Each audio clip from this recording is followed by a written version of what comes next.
So NC naught whole square plus NC1 whole squared plus NC2 whole squared, जो series हमको चाहिए उसकी terms हमको मिल तो रही हैं, बट उसके साथ साथ कुछ और भी मिल रहा है. क्या मिलेगा? तो ऐसे 2NC naught 2NC1 till 2NCn minus 1 फिर ऐसे ज्यादा जाएगा. Yes, it is sum of the binomial coefficients taking 2 at a time, product taking 2 at a time. NC naught, NC1, NC1, NC2, NC naught, NC2, बहुत सारे आ जाएंगे इसमें. वो तो खुद से एक अलग एक्सपेंशन रहेगा ना. हाँ, वो एक अलग सीरीज बन गई, एक्स्ट्रा काम हो गया हमारा. तो स्क्वायरिंग वाला जो हमारा मेथड है वो हमारी हेल्प फिलहाल नहीं कर रहा है. इन एक्स्ट्रा टर्म्स, अब उन एक्स्ट्रा टर्म्स का भी सम निकाला जा सकता है, बट वो बहुत लेंथी अप्रोच हो जाएगी. इंस्टेड कुछ और सोचते हैं, भाई. अब हमारा सोचने का डायरेक्शन ये है कि हम चाहते हैं कि कुछ पर्टिकुलर टर्म्स आए. उन जैसे NC नॉट का स्क्वायर है, NC1 का स्क्वायर है, NC नॉट इंटू NC1 ना हो.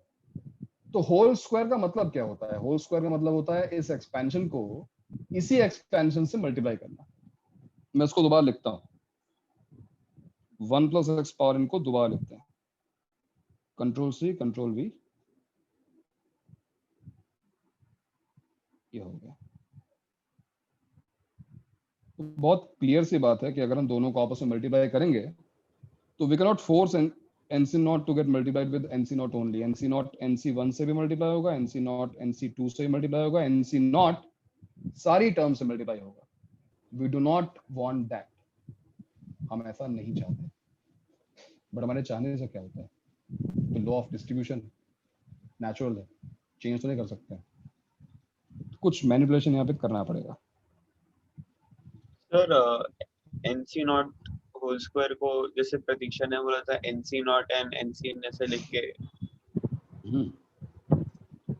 सर फिर उस सारे टर्म में हमें x की पावर n का कोएफिशिएंट x पावर n का कोएफिशिएंट, बट रिवर्स कर दें तो ज़्यादा अच्छा दिखेगा. देखो मैंने क्या किया, मैंने इस एक्सपेंशन को रिवर्स कर दिया, मतलब 1 प्लस एक्स की जगह पर x प्लस 1 लिख दिया.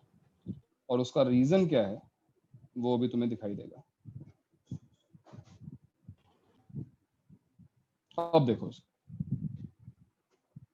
if I want to multiply first term to first term only, this term to this term, second term to second term, third term to third term, fourth term to fourth term, ऐसा possible तो नहीं था, but यहां पर कुछ special हो रहा है. If I multiply first term to first term, I'll get a coefficient with x power n. A coefficient second term to second term, देखो x power 1, x power n minus 1 multiply होगा वापस x power n, x square x power n minus 2, again x power n. So हम multiplication को restrict तो नहीं कर सकते, but अगर मैं ये कहूं that we multiply these two expansions,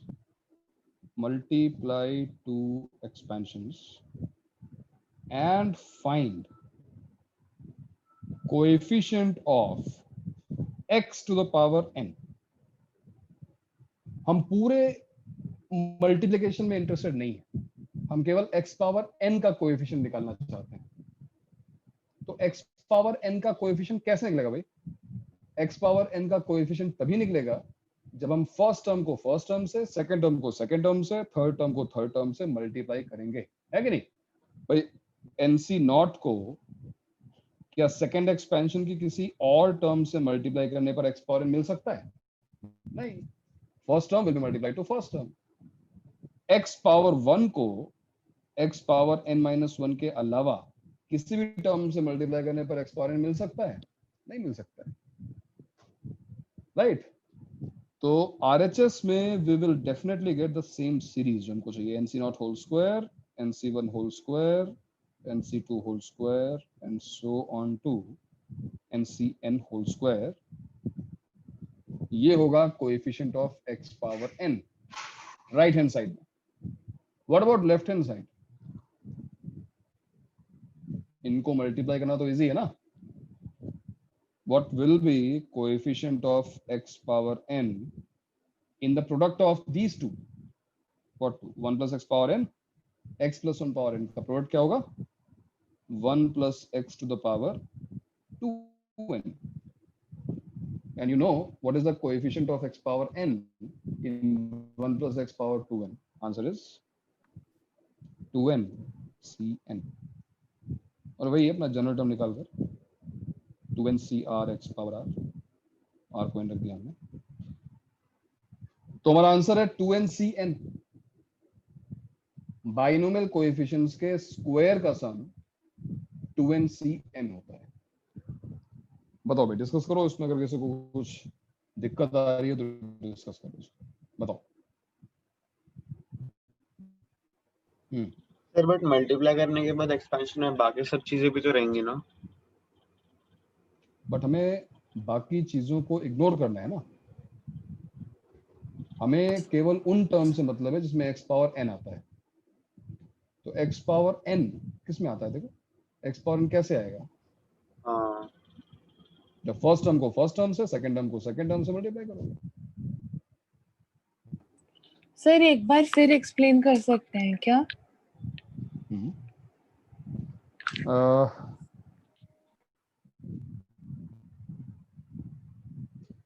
मैं तुम्हें एक छोटा एग्जांपल देता हूँ, शायद तुम्हें ये बात यहाँ पे समझने में दिक्कत हो रही होगी। सपोज लिखा हुआ है 1 plus 2x plus 3x square multiplied by x square plus 2x plus 3. So when you will multiply these two factors, you will get many terms. Like you'll get a constant term, you'll get a term containing x square, x cube, whatever. But I'm asking you to multiply these two factors and find only coefficient of one term, that is suppose x square. What will be coefficient of x square in this product? How will you find coefficient of x square in this product? Obviously you will multiply first term with first term, 1 को x square से, Yes sir. 2x with 2x and 3x square with 3, right? You cannot have more combinations because 1 को केवल x square से multiply कर सकते हो, x को x से मल्टीप्लाई कर सकते हो, और x square को 1 से मल्टीप्लाई कर सकते हो, x power 0 से। And that's why your answer will be 1 into 1, 2 into 2, 3 into 3. Same thing happened here. अभी क्लियर है? Yes sir. अभी ओके। सो ये एक इम्पॉर्टेंट रिजल्ट है, इसको हम लोग ध्यान रखें। दैट सम ऑफ यानी sigma NCR whole squared where r is varying from 0 to n is 2NCN। हालांकि मैं फिर कह रहा हूँ ये क्वेश्चन है, लेकिन अगर इसको रिजल्ट को हम ध्यान रखेंगे तो कई क्वेश्चंस में काम में आ सकते हैं। और अभी मैं एक बहुत अच्छी ट्रिक, आई थिंक वॉन्डरमॉन्ट्स मैं डिस्कस कर चुका हूँ इस बैच में। वॉन्डरमॉन्ट्स की बात हुई थी पहले कभी प्रॉपर्टीज में? वॉन्डरमॉन्ट्स कन्वोल्यूशन, ऐसा कुछ सुना था? नहीं सर। नहीं सर। अच्छा कोई बात नहीं, तो अभी मैं डिस्कस करता हूँ उसको, उसके बाद तुम्हें यह चीज अपने आप याद हो जाएगी कि इसका आंसर 2NCN आएगा। तो बेसिकली हमने दो बाइनोमियल एक्सपेंशंस को मल्टीप्लाई किया, दो क्या मतलब वो सेम ही है, 1 plus x power n, x plus 1 power n। उसको रिवर्स करने का रीजन क्या है? उसको रिवर्स करने का रीजन ये है कि अब तुम जब मल्टीप्लाई करोगे सेम टर्म्स को, लाइक NC नॉट को NC नॉट से मल्टीप्लाई करोगे, तो जो पावर ऑफ x है वो कंजर्व रहेगी। In every multiplication, power of x will remain x power n. That is the reason to switch one in x position, x plus 1 लिख दिया उसको।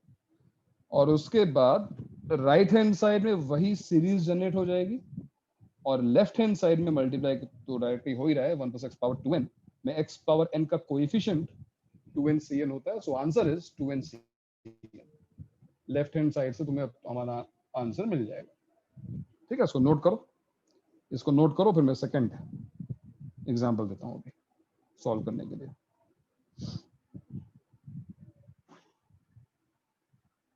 नोट कर लिया क्या? अगर नोट कर लिया है तो ये वाला खुद ट्राई करो, मतलब तुम मेरे ख्याल से ओरली बता सकते हो इसका आंसर क्या आएगा। फिर भी कोई जल्दी नहीं है, आराम से करो.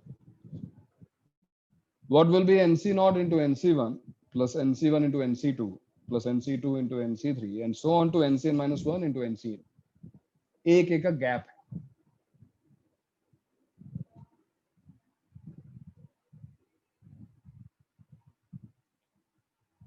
Sir 2 power 2n minus 2ncn whole by 2.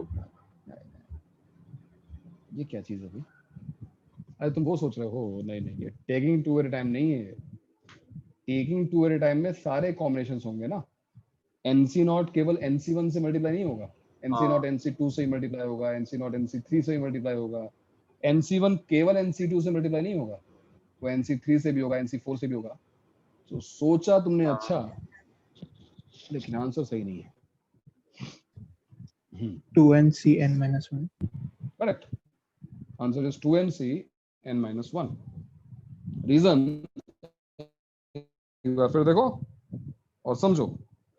Reason ये है कि अगर हम 1 plus x पावर इनको एक्सपैंड करें, NC not NC1x NC2x square NC3x cube and NCnx power n, और रिवर्स करके लिख दें इसी एक्सपेंशन को x plus 1 power n NC not x power n NC1x power n minus 1 NC2x power n minus 2 NC3x power n minus 3 and so on to NCn. Now we want to multiply NC naught with NC1, यानी first term to second term, second term to third term, third term to fourth term, fourth term to fifth term and so on. तो इस multiplication x power n minus 1 का coefficient of x power n minus 1. x की power same आनी चाहिए, conserve होनी चाहिए. x की power same आ रही है. x power n minus 1 into 1, x power 1 और x पावर n minus 2, ये जब मल्टीप्लाई होंगे तो वापस x पावर n minus 1 आएगा. तो क्या करेंगे हम? Multiplying both expansions and finding coefficient of x power n minus 1 in the product of two expansions. तो उससे एक तरह तो सीरीज आ जाएगी भाई, NC not into NC1 NC1 into NC2 and so on to NCn minus 1 into NCn, and that will be equal to coefficient of x to the power n minus 1 in product of left hand side, which will remain same 1 plus x power 2 in the last time आया था. But क्योंकि हमको coefficient of x power n minus 1 चाहिए, तो इस बार answer आएगा 2nc n minus 1. पिछली बार answer आया था 2ncn, इस बार आंसर आया 2ncn minus 1.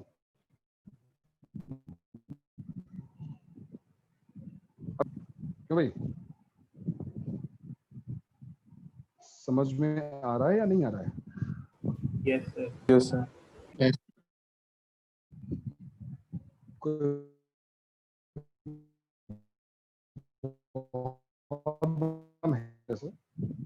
सर कोई भी अगर आपकी डाउट आवाज सॉल्व लैग करके हो बता रही सकते हो है. इसका आंसर क्या होगा? बस लैग हो रहा है. आवाज लैग हो रही है? Yes sir. सभी को हो रही है क्या? NCn minus हाँ सर. सर अभी ठीक हो गई. सर NC 2nc n क्या आंसर minus होगा 2. इसका? 2ncn minus 2. minus 2 NCn minus 2. Correct. इसका आंसर होगा 2nc n minus 2. तो इन शॉर्ट अगर मैं निकाल रहा हूं ऐसा कुछ, sigma NCR into suppose NC R plus K,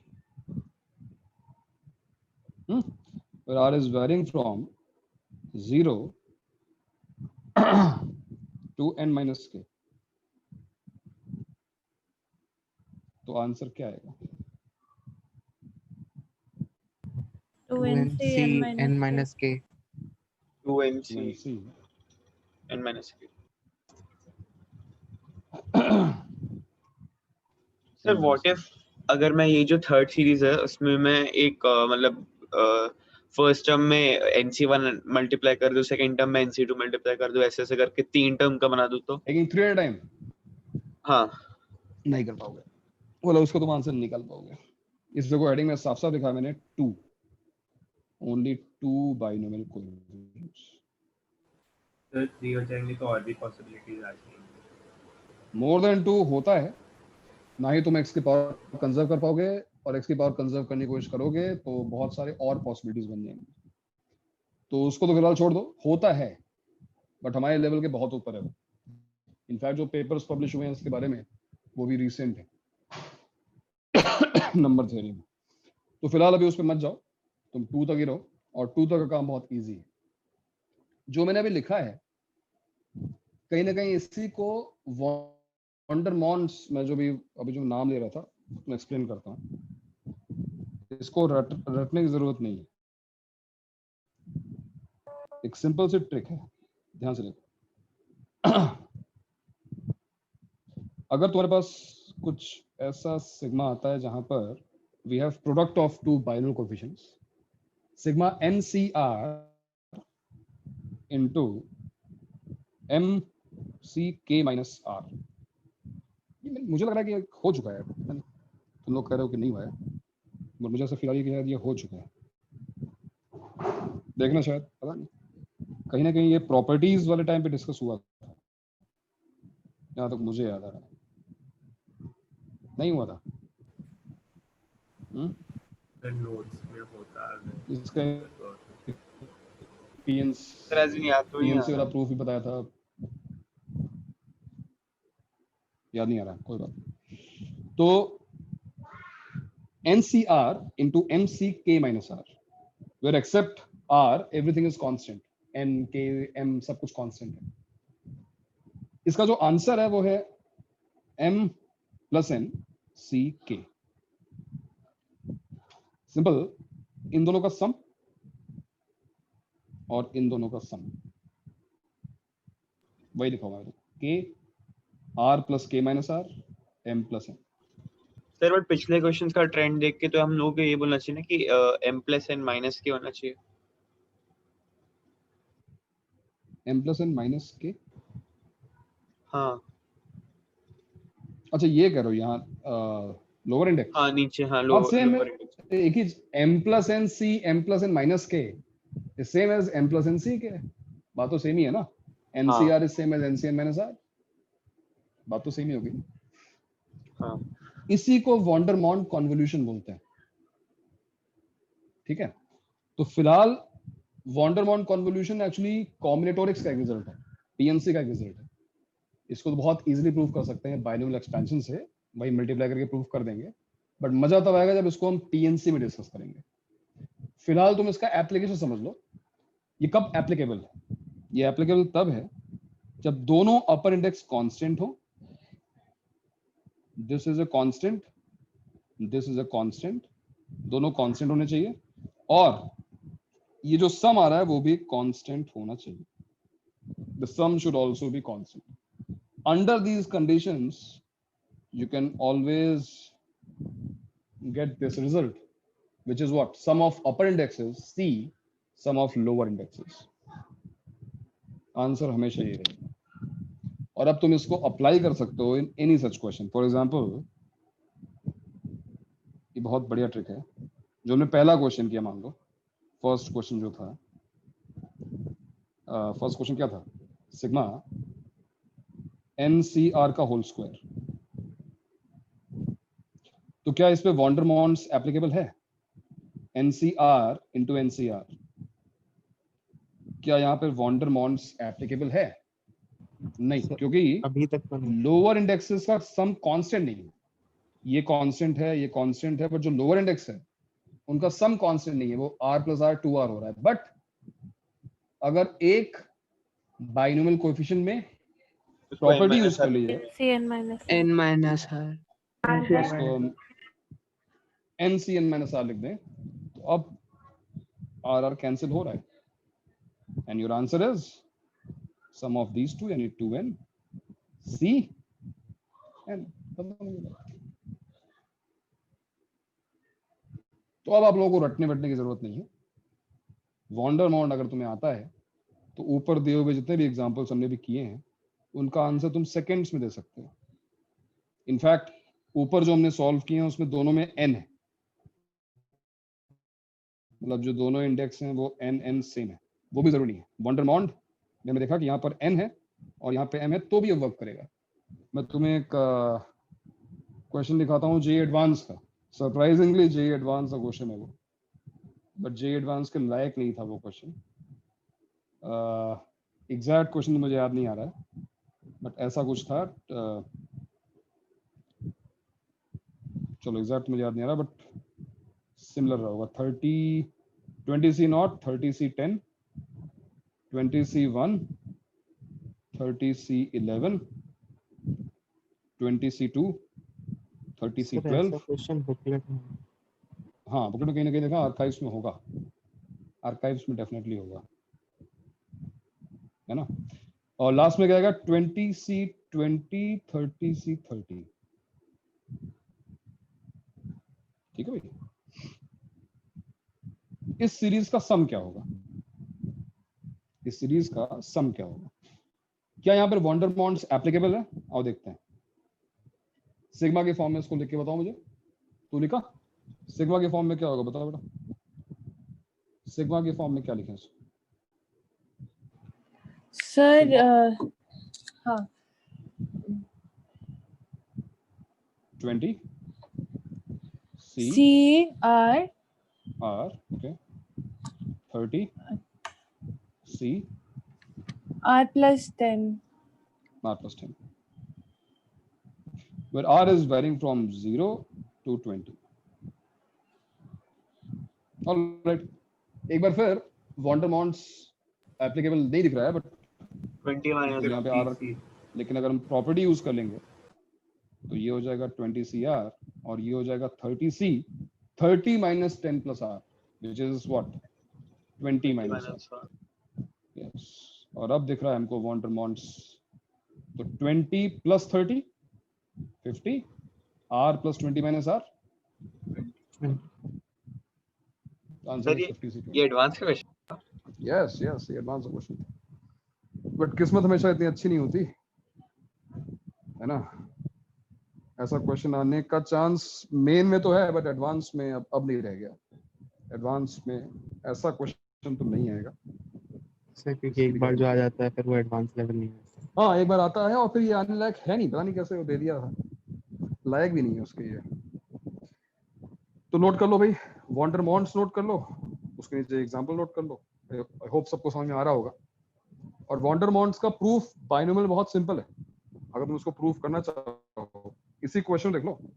20C0, 20C1, 20C2, ये किस एक्सपेंशन मिलेंगे तुमको? 1 + x पावर 20 में। और 30C10, 30C11 ये कहाँ मिलेंगे? x + 1 पावर 30 में। दोनों को मल्टीप्लाई करना और x की पावर कंजर्व करने की कोशिश करना, मल्टीप्लाई करना है इसको, अपने आप आ जाएगा। बट वो सब पूरा प्रोसीजर तुम स्किप कर सकते हो। अगर तुम्हें वॉन्डरमॉन्ट पता है तुम आंसर डायरेक्टली लिख सकते हो। नोट कर लो।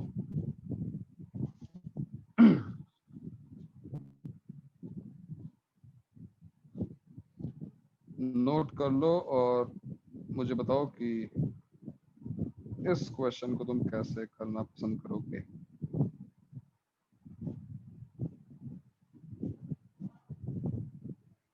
ये वाला क्वेश्चन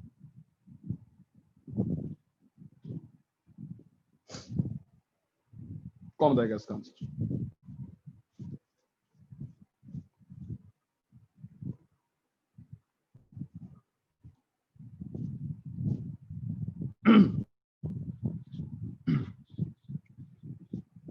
हाँ भाई, इसका आंसर कौन बता रहा है?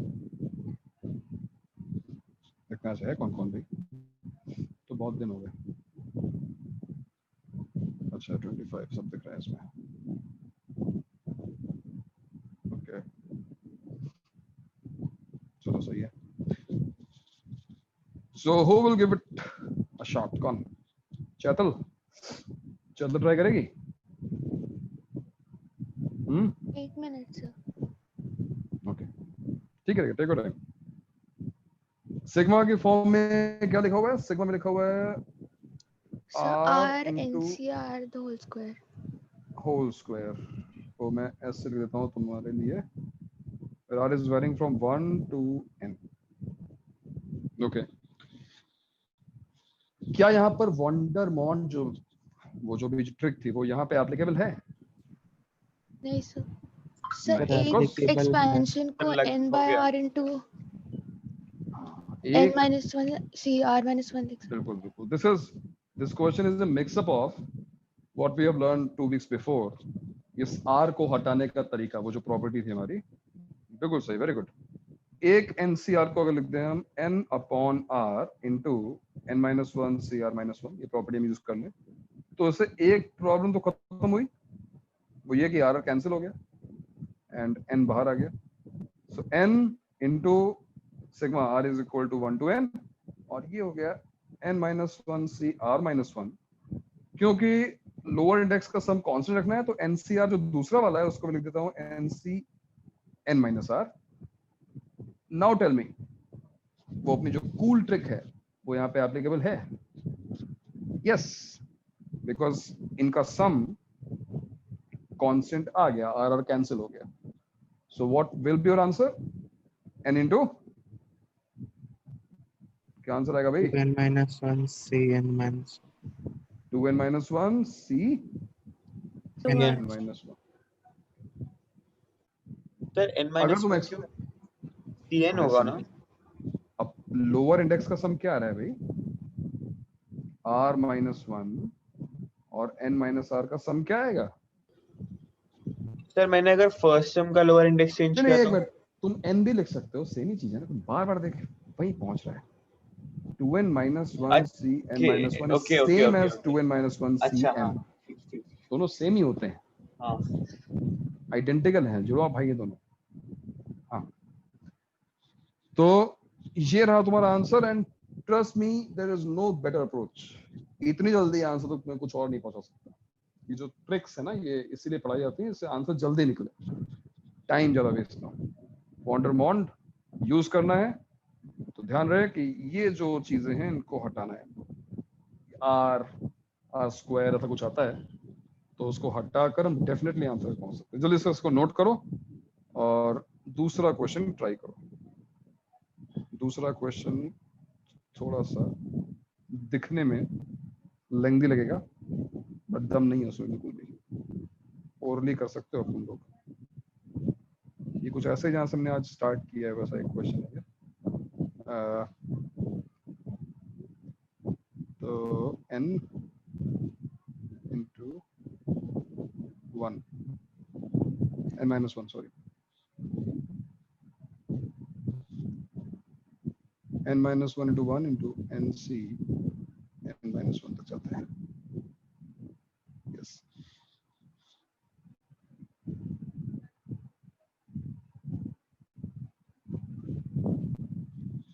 इसका मैंने स्क्वायर नहीं किया, सॉरी. सबका स्क्वायर करना भैया, सभी का स्क्वायर. ये है क्वेश्चन. इस सीरीज का तुम्हें सम निकालना है. सिग्मा की फॉर्म लिखें. सिग्मा की फॉर्म में क्या आएगा? क्या आएगा भाई सिग्मा की फॉर्म में? Sir r n minus r ncr square. r into n minus r into ncr whole square, where r is varying from 1 to n minus 1 this time. Correct, n minus 1 तक ही जा रहे हैं. अब क्या करें? Sir एक NCR को NCn minus r लिख देंगे और दूसरा NCR ही रहने देंगे और फिर वो n by r वाली प्रॉब्लम. तो शिवन ये कह रहा है कि एक NCR को NC n minus r लिख दिया जाए पहले ही, और वो लिखने का रीजन ये है कि एक तरफ r है और एक तरफ n minus r, दोनों को कैंसिल कर सकते हैं एक ही स्टेप में उस प्रॉपर्टी. हाँ, दोनों को एक ही स्टेप में कैंसिल किया जा सकता है. इससे अच्छा क्या हो सकता है? r n minus r, और इस वाले NCR को लिखते हैं n upon r into n minus 1 cr minus 1, और इस NC n minus r को हम क्या लिखते हैं? n upon n minus r.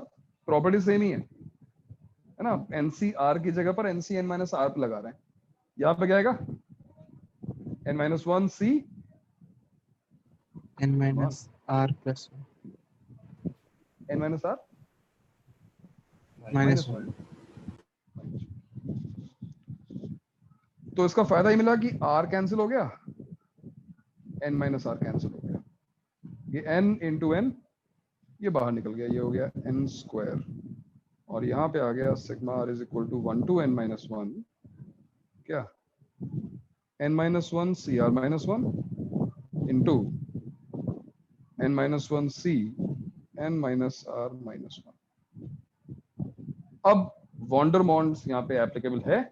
Sir इससे पहले प्रॉपर्टी लगा सकते हैं ना इससे उसको पहले n, हाँ प्रॉपर्टी तो लगाई हमने, कौन सी प्रॉपर्टी लगा सकते हैं मतलब? सर अपर लिमिट सेम है और लोअर लिमिट में एक का डिफरेंस है, तो नहीं इसके पहले मतलब समझ, अब लगाओ ना, हाँ सर मतलब वही Lower- अभी अब लगाओ। हाँ, जो लोअर इंडेक्स है उनका सम कांस्टेंट है, अपर इंडेक्स वाला कांस्टेंट है, क्या होगा इसका answer? n square into 2n minus 2 C r cancel, क्या आएगा N. Lower index n minus 2 है ना। तो ये जो भी तुम कर रहे हो ये काफी लेंथी क्वेश्चन माने जाते हैं बाइनोमियल के, सबसे ट्रिकी क्वेश्चंस माने जाते हैं, but just because of that trick वो जो लेंथी वाला पार्ट था वो इजी हो गया मेरे लिए। बट वो ट्रिक भी उसका यूज बहुत लिमिटेड है। मैं ऐसा क्यों बोल रहा हूँ? टू प्रोडक्ट्स मतलब बाइनोमियल, हाँ product of two binomial coefficient. नहीं सिलेबस में 2 का ही है ना, कांस्टेंट जाने से- बनाना। upper वाला कांस्टेंट नहीं constant होगा। होना चाहिए. कांस्टेंट नहीं होगा ऐसा नहीं है, जो भी आंसर आएगा ना उसमें वो लोअर इंडेक्स का सम कांस्टेंट हो जाएगा, बाय एनी मींस वो हो जाएगा, बात वो नहीं है। सर अपर वाला तो- restricted है ना constant. अपर दोनों अलग अलग कांस्टेंट होने चाहिए, अगर नहीं हुए तो फिर दूसरे तरीके हैं, फिर वो इसमें फॉलो नहीं करेगा इस कैटेगरी में। कहाँ पे आ सकते हैं ऐसे कुछ क्वेश्चन जहाँ पे वॉन्डरमॉन्ट ना लग पाए, यहाँ पे ट्रिक अप्लाई ना कर पाए? नेक्स्ट क्वेश्चन में तुम्हें दिखाता हूँ, वो है इस टाइप का question, NC0 square minus NC1 का स्क्वायर प्लस NC2 का स्क्वायर माइनस NC3 का square and so on to -1 to the power n NCn का होल स्क्वायर। बहुत दूर जाने की जरूरत नहीं है, product of two binomial coefficients का सम ही है, लेकिन सम इस बार ऑल्टरनेटिंग प्लस माइनस साइन के साथ है। अब अनफॉर्चुनेटली वॉन्डरमॉन्ट्स एप्लीकेबल नहीं, तो तभी एप्लीकेबल होता है जब सारे टर्म्स ऐड हो रहे होते हैं, है ना। सर इसमें This is कोएफिशिएंट वाला मेथड लगा sigma- सकते हैं ना? इसमें coefficient नहीं है. Sigma minus 1 power r coefficients वाला मेथड। सर 1 कौन सा माइनस होता एक्स है? स्क्वायर की पावर हाँ। में हो जाएगा। Yes yes yes. तो अब हमको वापस जो हमारा बेसिक अप्रोच थी वो अप्लाई करनी पड़ेगी, है ना। इस क्वेश्चन को सॉल्व करने के लिए हमें जो बेसिक अप्रोच है, क्या बेसिक अप्रोच है? दो एक्सपेंशंस को मल्टीप्लाई करना। इस बार वो दो कौन से एक्सपेंशंस होंगे, बिकॉज हमको ऑल्टरनेट प्लस माइनस साइन चाहिए। ऑब्वियसली बात है कि हम 1 प्लस एक्स नहीं, हम 1 माइनस एक्स के बारे में सोचें, जिससे वो ऑल्टरनेट प्लस माइनस साइन हमको मिले। क्या आएगा इसमें? NC0 minus NC1x plus NC2x square. Sir दूसरा वाला Minus- पॉजिटिव होना पड़ेगा ना उसके लिए? हाँ, दोनों नेगेटिव कर देंगे तब तो वहीं फिर वापस पहुंच जाएंगे ना। -1 power n NCn x power n।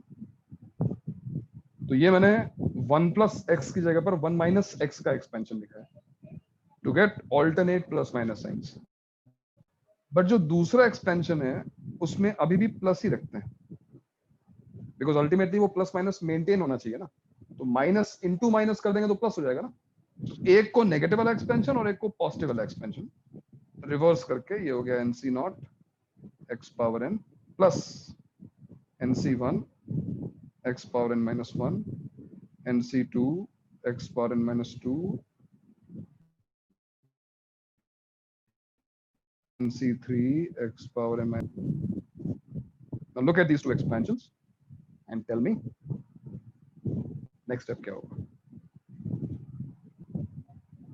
Multiplying these two, जो terms हमको चाहिए nc naught into nc naught minus nc1 into nc1 plus nc2 into nc2, ये टर्म को मिलेंगी. क्या पावर ऑफ एक्स कंजर्व हो रही है? पावर ऑफ एक्स सेम आ रही है सब में? यस. एक्स की पावर एन है कि नहीं? हेलो सर आपकी आवाज थोड़ी लैग लैग हो रही थी थोड़ी. अभी ठीक है? Yes Yes, sir. sir. Okay.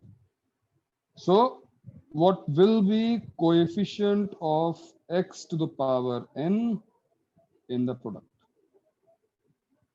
तो right hand side में it will be the same series, nc naught का square minus nc1 का square plus nc2 का square, जो हमको निकालना है.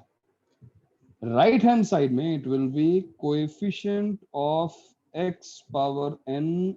What is the product of these two? 1 minus x power n और x plus 1 power n का प्रोडक्ट क्या होगा? 1 minus x. 1 minus x square to the square power n. power n. 1 minus x square whole power n. Good. और अब can you find coefficient of x power n in this binomial expansion? दो separate थोड़ा बहुत याद करना पड़ेगा. अपना जो जनरल टर्म का फॉर्मूला था, क्या था जनरल टर्म का formula? tr plus 1 is ncr into minus 1 power n is 1 minus x square power r. तो जनरल टर्म यहाँ पे ये है भैया, Minus 1 power n by 2 into nc n by 2. Partially correct है प्रतीक्षा. ये सर लेकिन अगर x की not always. n equal to हाँ, n n is even odd, होना चाहिए सर.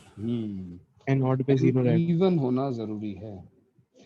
तो सभी लोग देखो, अब तुम्हें coefficient of x power n find करना है. Very basic question of this chapter. सबसे पहले लेक्चर में हमने इसको सॉल्व किया था जनरल टर्म निकालने के बाद. ये हम वहीं पर आ गए हैं. हमें coefficient of x power n चाहिए इन दिस बाइनोमियल एक्सपेंशन. तो what I did, I found the general term. उसमें देखो x पावर 2r आ रहा है. डेफिनेटली 2r को हम n से कंपेयर करेंगे, बट क्या 2r इक्वल टू n हमेशा होगा? Because r must be a whole number. r कोई फ्रैक्शन नहीं हो सकता. 2r इक्वल टू n तभी हो सकता है जब n इवन हो, right? r equals to n by 2. तो अगर हम यहाँ पे दो केस बनाएं, case 1, if n is odd, if n is odd, then 2r is equal to n is contradiction, है कि नहीं? अगर n odd हो गया तो odd cannot be equal to even, r cannot be equal to n by 2. So no such r. ऐसा कोई r होगा ही नहीं. और इसका मतलब क्या होगा? इसका मतलब जो कोएफिशिएंट हम निकाल रहे हैं, जो आंसर है वो 0 हो गया. तो अगर n odd है तो इस सीरीज का सम 0 होगा. अभी इसको मैं तुम्हें दिखाता भी, वेरीफाई करके हम लोग देखते हैं अभी कि 0 आंसर क्यों आ रहा है. आई थिंक कई लोगों को दिख गया होगा कि 0 आंसर क्यों आ रहा है ऑड वाले केस में. But there is one more case, case 2. Case 2 ये है कि अगर n इवन है, इफ n इज इवन. अब ये बोलना वैलिड है 2r is equal to n, 2r is equal to n is correct. From here I will get the value of r as n by 2. You plug in the value of r here, coefficient of x power n. क्या answer आएगा इस बार? इस बार answer आएगा -1 to the power n by 2, -1 to the power n by 2 into nc n by 2. तो इसका मतलब हमने जो सीरीज सॉल्व की है, nc नॉट का स्क्वायर माइनस nc1 का स्क्वायर प्लस nc2 का स्क्वायर माइनस nc3 का square plus so on to -1 power n into ncn का होल स्क्वायर. इसके दो आंसर्स हैं. इसका एक आंसर 0 है जब n ऑड है, और इसका एक answer -1 to the power n/2 NCn/2 है, और वो कब है जब n इवन। दो आंसर्स हमारे पास आ रहे हैं, और जैसे मैंने कहा कि तुम इसको वेरीफाई कर सकते हो तुरंत।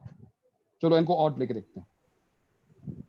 3c0 स्क्वायर सर n की माइनस वैल्यू लेने की भी 3c1 जरूरत नहीं है स्क्वायर। ना ऑड वाले केस में, क्योंकि हमें पता है कि नंबर ऑफ टर्म्स इवन है और हर टर्म का एक इमेज है। यस, करेक्ट, क्योंकि first term is same as last term, binomial coefficients का पैलिंड्रोमिक नेचर, और साइन इनका ऑपोजिट रहेगा। 3c0 is same as 3c3, ये इसको कैंसिल कर दे रहा है, ये इसको कैंसिल कर दे रहा है, ऑब्वियसली आंसर 0 आने ही वाला है। बट अगर हम इनको इवन रखेंगे तो ये काम नहीं होगा। देखो 4c0 का स्क्वायर माइनस 4c1 का स्क्वायर प्लस 4c2 का square minus 4c3 square plus 4c4 का स्क्वायर, अभी भी पैलिंड्रोमिक नेचर तो है, लेकिन अब जो फर्स्ट टर्म है उसको लास्ट टर्म कैंसिल नहीं करेगी, क्योंकि दोनों का साइन सेम है। सेकेंड टर्म को सेकेंड लास्ट टर्म कैंसिल नहीं करेगी, इसका अभी देखो साइन सेम है, तो अब इसकी वैल्यू आएगी, इसका एक आंसर आएगा। अगर तुम इसको सिंप्लीफाई करो, 4c0 1 होता है तो 1 का स्क्वायर 1 हो गया, 4c1 is 4 16, 4c2 is 6 36 minus 16 plus 1, क्या आंसर आ रहा है? 36 plus 2 38 minus 32, answer is 6। Verify करो क्या आंसर सही है।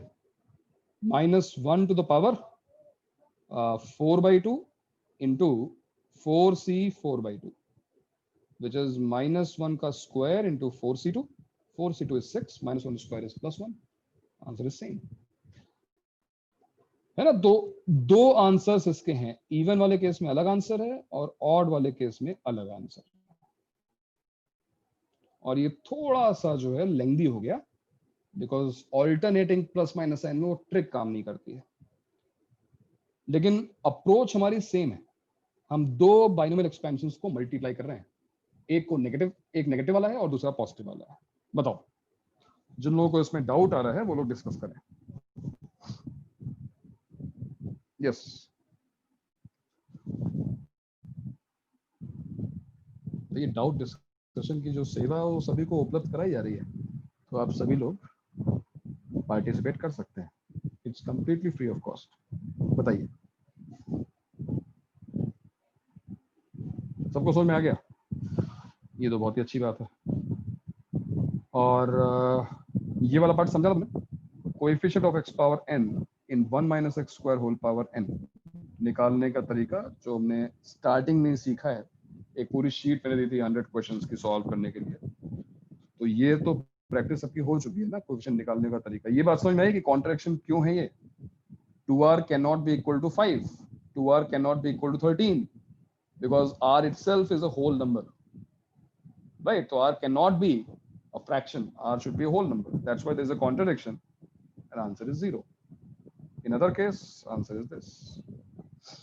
चलो नोट कर लिया? नहीं सर, एक मिनट। तो अच्छा सर आप करो। आज या कल में पार्ट टेस्ट का सिलेबस करवा देंगे लोगों को? पार्ट टेस्ट का सिलेबस बता दूं, कब है पार्ट टेस्ट? दिसंबर में? 15 दिन में। 6 दिसंबर। 6 दिसंबर। भाई बाइनोमियल तो कंप्लीट आएगा उसमें, है ना? यस। और बाइनोमियल के जो पिछला चैप्टर था, क्या सीक्वेंस सीरीज कंप्लीट आएगा उसमें, और एक हम जो पीएनसी स्टार्ट करेंगे, जहां तक पहुंचेंगे वो PNC till taught 1 week prior to your exam जितना पढ़ाया जाएगा, पीएनसी नेक्स्ट वीक से स्टार्ट हो जाएगा, होपफुली काफी कुछ हो भी जाएगा उसमें। पीएनसी एंड जहां पे हुआ वहां से 2 ट्रैक मैच में करने पड़ेंगे, क्योंकि अब काफी स्लो हो चुका है, तो दूसरा ट्रैक इंट्रोड्यूस करने का टाइम आ गया है, कैलकुलस एंड कोनिक्स पीएनसी के बाद। तो थोड़ा सा जो है एक्चुअली सर मतलब आप ही लोग ही क्लास या गौरव श्रीवास्तव सर या गौरव गुजराती से लेंगे? देखते हैं प्लानिंग करनी पड़ेगी हमको। प्लानिंग सर करनी पड़ेगी। प्रैक्टिस से पहले सर वो एडवांस पेपर 1 और 2 के डाउट्स ले लेना सर मैथ्स के। हाँ हाँ, एडवांस पेपर 1 पेपर 2 मैं करा दूंगा, कल ही करा देता हूँ डिस्कशन उसका, ठीक है। कल तुम लोग फ्री हो ना? कल कोई क्लास तो नहीं है ना? पेपर तो नहीं है? नहीं सर। हाँ, सर तो कल ही आ आरएमएल जाना। लेक्चर होगा? हाँ कल आरएमओ नहीं, कल क्या बोलते हैं उसको, केवीपीवाई का केमिस्ट्री का लेक्चर लगाया है, ठीक है। अभी ग्रुप पे अपडेट आ जाएगी।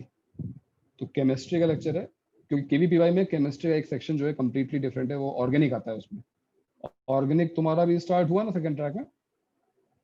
हाँ Yes, sir, sir. Pushpak sir. हाँ सर, हाँ, आईयूपीएससी। तो केमिस्ट्री और फिजिक्स के भी लेक्चर लगाने हैं। मैथ्स में तो जो चल रहा है कंटेंट वही है केवीपीवाई के लिए, तो मैथ्स में तो यही रहने वाला है। और एक्स्ट्रा जो तूने पढ़ा है अभी, ज्योमेट्री पढ़ ली है तुमने थोड़ी बहुत, या अलजेब्रा पढ़ लिया है, उतना काफी है। अब थोड़ा फिजिक्स और केमिस्ट्री फोकस शिफ्ट करो अपना। केवीपीवाई में ये दोनों अगर तुमने ऑर्गेनिक ठीक से कवर कर ली तो केमिस्ट्री में तो बहुत अच्छा स्कोर आ सकता है आराम से। ज्यादा दिन उसके भी बचे हैं तो हमको केवीपीवाई टारगेट करना पड़ेगा। तो कल जो है केमिस्ट्री की एक क्लास रखी जाएगी। ये नोट कर लिया तुम लोगों ने? आप सर आपने आंसर की में चेंज नहीं करवाया था? क्या चेंज किया? बिल्कुल यार, मैं था नहीं, एक वीक समझो, 1-2 वीक जो है बिल्कुल टच में नहीं था किसी के भी। तो मैंने कहा था चेंज कराने के लिए, चेंज नहीं हुआ था क्या उसमें? चेंज नहीं हुआ? नहीं तुम लोग को ऐसे ही मार्क्स मिल गए? अच्छा, सर कौन सा वाला? एक था ना वो क्वेश्चन, कौन सा तरुण, कौन सा था क्वेश्चन? वो पिछले वाले टीडब्ल्यूटी में भी आया था और इस वाले में गलत दे दिया सर था। वो सब चेंज होके मेल आया था। सर वो हाँ वाला सर, चेंज चेंज हो होके मेल आ गया था नहीं सर +5 कर दिया था। चेंज हुआ था? हाँ सर, गया। Yes, सर हुआ। मैथ्स में +5 हुआ, फिजिक्स में -5 हो गया, कुछ चेंज ही नहीं हुआ। सर मेरा फिजिक्स में -10 हो गया और मैथ्स में +5 हुआ, लेकिन तब भी घाटे ही हो गया। तो गलत बात है यार, मतलब सर मेरा जलेबी सर मेरे जलेबी सारे खिला के तुमने बढ़ समोसा गए, लूट लिया। क्या बढ़ गया? मेंस और एडवांस दोनों में पढ़े। मेन एडवांस दोनों बढ़ गए? अरे हाँ, वाह, मेंस में 10 मार्क बढ़े और एडवांस में 4 मार्क। सही है सही सर है। मेरा तो हर सब्जेक्ट दोनों में कांस्टेंट रहे। हाँ सर, अच्छा, दोनों में कॉन्सेंट। तरुण तुम्हारा क्या होगा? सर मेरा हर सब्जेक्ट में वही मार्क्स है, कुछ चेंज नहीं हुआ। अच्छा, तुम चेंज एक्सपेक्ट कर रहे हो, तुमने बोला नहीं क्या मैम को? क्योंकि अगर चेंज हुआ है तो चेंज तो तुम्हारा भी होना चाहिए था। चेक करना एक बार, हो सकता है तुमने सही आंसर मार्क किया हो, कुछ नेगेटिव हो ही ना उसमें, चेक कर लेना उसको। चलो आगे बढ़े, हो गया यहाँ तक? नोट कर लिया ना सबने? यस ओके, एक क्वेश्चन में सेम तो नहीं पर सिमिलर टाइप का दे रहा हूँ, उसको तुम अपने आप ट्राई करो। जैसे मान लो इस बार थोड़ा सा ये ले आते हैं, NC1 whole square divided by NC naught से start, NC naught whole square divided by 1 minus NC1 whole square upon 2 plus NC2 whole square by 3, ठीक है, minus NC3 whole square by 4 and so on to minus 1 to the power n NCn whole square upon n plus 1, which in terms of sigma अगर देखोगे तो sigma में क्या लिखा हुआ है? -1 पावर r NCr का whole square upon r plus 1। बताइए आप लोगों का पहला स्टेप क्या है? सर n+1 से मल्टीप्लाई, क्या है? n+1 से मल्टीप्लाई एंड डिवाइड करना। सबसे पहला भाई ध्यान में रखो, हमने सबसे पहला जो हमारा एनिमी नंबर 1 शत्रु जो हमारा है वो है r+1 या r की जो भी टर्म्स है जो मल्टीप्लाई डिवाइड हो रही है, सबसे पहले उनको हटाना है, ठीक है। तो उसको हटाने का तरीका तुम्हें पता ही है, ये हम डिस्कस कर चुके हैं पहले भी कई बार। r+1 डिनोमिनेटर में है तो प्रॉपर्टी तो सेम ही यूज करेंगे, n+1 CR+1 पे यूज करेंगे, n+1 upon R+1 into NCR। तो एक NCR को अगर हम यूज कर लें तो ये हट सकता है। NCR अपॉन R+1 को हम क्या लिख सकते हैं? NCR अपॉन R+1 लिख सकते हैं 1 upon n+1 into sigma -1 power R -1 power R क्या? n+1 CR+1 NCR n+1 CR+1 into NCR। बिल्कुल सही बात। तो यहां तक तुमको उसने पहुंचा दिया। R is varying from 0 to n। ये ले जाएगा। तो अब एटलीस्ट डिनोमिनेटर से जो फालतू में टर्म्स आई थी वो तो हट गई, है ना? अगर मैं इसको अभी एक्सपैंड करके तुम्हें लिख दूं दिखाने के लिए, तो ये क्या लिखा हुआ है केवल दिखाने के लिए। R को रखेंगे 0, तो n+1 C1 into NC0 minus n+1 C2 into NC1 plus n+1 C3 into NC2 minus so on to what? -1 to the power n+1 C n+1 into NCN। ये रही वो सीरीज जिसका तुम्हें सम निकालना है। अब बताओ तुम्हारा नेक्स्ट स्टेप क्या होगा? How will you proceed from here? यहां से क्या करोगे? सर एक्चुअली वो -1 पावर R डिपेंडेंट है, इससे थोड़ा प्रॉब्लम हो रहा है। वॉन्डरमॉन्ट तो लगने ही नहीं वाला। पहली बात, हमें दो एक्सपेंशंस को मल्टीप्लाई करना है। Can you tell me about these two expansions जिसमें इस टाइप की टर्म आती हो? एक में ये n+1 वाली सारी टर्म्स आए और दूसरे में ये NC0 NC1 NC2 आती है। ये कौन से दो एक्सपेंशंस हैं? साथ ही साथ ऑल्टरनेट प्लस माइनस साइन भी आने चाहिए। सर 1 + x पावर n+1 और 1 - x पावर n। अच्छा, तो 1 - x पावर n को मैं पहले लिखता हूँ NC0 minus NC1x plus NC2x² minus NC3x³ and so on to -1 power n into NCN x power n। ठीक है, दूसरा क्या बोला तुमने? सेकंड वाला 1 + x पावर n+1। उल्टा करते हैं तो रिवर्स करना पड़ेगा, है ना? x+1 पावर n+1 और ये क्या होगा? n+1 C0 x power n+1 plus n+1 C1 x power n, n+1 C2 x power n-1 and so on to n+1 C n+1। चलो बहुत अच्छे, यहां तक तुम पहुंच गए। अब बताओ किस टर्म को हम किस टर्म से मल्टीप्लाई करना चाहते हैं? ये तो दिख रहा है NC0 को हम मल्टीप्लाई करना चाहते हैं n+1 C1 से, माइनस NC1 को मल्टीप्लाई करना चाहते हैं n+1 C2 से, प्लस NC2 को मल्टीप्लाई करना चाहते हैं इसकी नेक्स्ट टर्म से n+1 C3 सर तो जो फर्स्ट टर्म है सेकंड इक्वेशन का, उसको हम लोग 1 एज्यूम करके LHS में ले जाए। हाँ क्या हुआ? LHS में ले जाए? सर वो जो फर्स्ट है फर्स्ट टर्म है n+1 C0 x power n+1, उसको 1 ले ले। वो 1 तो है ही नहीं, तो x पावर n+1 उसको मतलब x पावर n+1 हो गया वो। उसमें छेड़छाड़ करने की जरूरत क्या है? मुझे समझ नहीं आ रहा क्यों तुम्हें उस टर्म से कोई मतलब है? तुम्हें इस टर्म से कोई मतलब है? ध्यान से देखो ना, तुम जिन टर्म्स को मल्टीप्लाई कर रहे हो उसमें x की पावर क्या आ रही है बताओ? n आ रही है। सब में x की पावर कंजर्व हो रही है, सेम आ रही है, x power n into 1 x power n आ रहा है, n-1 और यहाँ देखो x पावर 1, तो ये भी n बन गया। नेक्स्ट में x पावर n-2 और 2, ये भी n बन गया। तो वही काम तो हो गया क्या? We want to find coefficient of x power n in product of these two expansions। क्या ये फर्स्ट टर्म है वो यूज कर पाओगे? फर्स्ट टर्म यूजलेस है ना? हाँ n+1 फर्स्ट टर्म तो यूजलेस है क्योंकि x पावर n+1 किसी भी टर्म में मल्टीप्लाई होकर x पावर n तो देगा नहीं, तो ये टर्म तो वैसे भी यूजलेस है। क्यों भाई? यस। तो क्या आएगा एक्स पावर एन का कोएफिशिएंट? अगर हम राइट हैंड साइड देखेंगे तो ये वही सीरीज है, देखो ना, n C not into n plus one C one minus n C one into n plus one C two plus n C two into n plus one C three minus one. और left hand side में क्या होगा?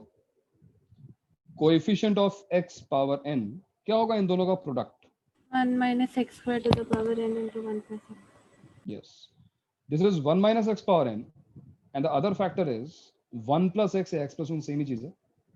Power n और 1 plus x को separate कर लेते हैं जिससे ये दोनों टर्म्स तो एटलीस्ट मल्टीप्लाई हो जाए, है ना। So now we want to find coefficient of x power n in 1 plus x power 1 into 1 minus x square whole power n। इसमें केसेस बनाने पड़ेंगे। 2 केस बन रहा है। यस, यहाँ पर केस तो बनाने पड़ेंगे बिकॉज अगर हम 1 प्लस एक्स को यहाँ मल्टीप्लाई कर रहे हैं 1 plus x into 1 minus x square power n, तो ऑब्वियसली यहाँ पे दो टर्म्स आएंगी,